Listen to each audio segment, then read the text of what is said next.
Hi, my name is Ismar, and in the seventh part, which is the last one, I'd like to explain the Integrated Archive Vault application for archiving video recordings in Surveillance Station.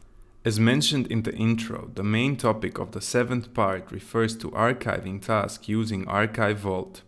It is an integrated tool within Surveillance Station that makes it easy for you to efficiently back up existing video recordings.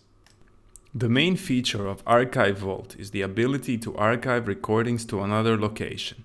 The storage location can be on the same NAS or on another NAS in the same system network. You can define immediate or scheduled execution times. You also have the constant control over your data to be archived. You can also use the camera name, time period, or event summary to do this. In addition, you can easily set your desired bandwidth for synchronization. Please note that this option depends on the schedule. The Archive Vault works independently of the Central Management CMS. Finally, let's talk about the uses of the Archive Vault. It can help to implement certain data protection requirements by creating a secure location that is only accessible to certain people. In addition, more redundancies can be created if required, and the main recording system can be relieved if access to other recording servers is desired. In addition, remote access is faster if all recordings have already been copied to the archive system. These three steps are to be observed in the next part.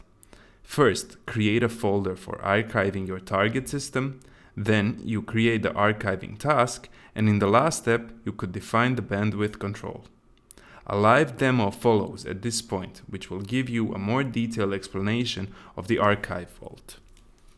We are now in the Surveillance Station interface, and I'm going to start by presenting the Archive Vault.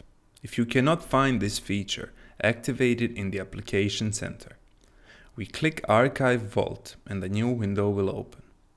Click Add to create a new archiving task.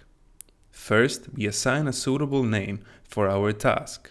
In this case, we will give it a name, Digital Archive. In this example, we do not want to schedule archiving, but rather define a one-time execution. The execution should be executed immediately. If all settings are done correctly, we click on Next. Then, we define the appropriate archive store in the form of shared network folder. Under the rotation rule, we set the storage to a maximum of 1 day and click on Next. Then we select our preferred archiving source, which in our case is the local host. If you want to handle the archiving of your recordings remotely, then set the respective network settings such as IP or port in each case. We confirm by clicking on Next. From the display listed, we already selected the known P1355 models and click Next. The next step is to define the recording start time and the recording end time. At this point, we leave it at 1 day by default and click on Next.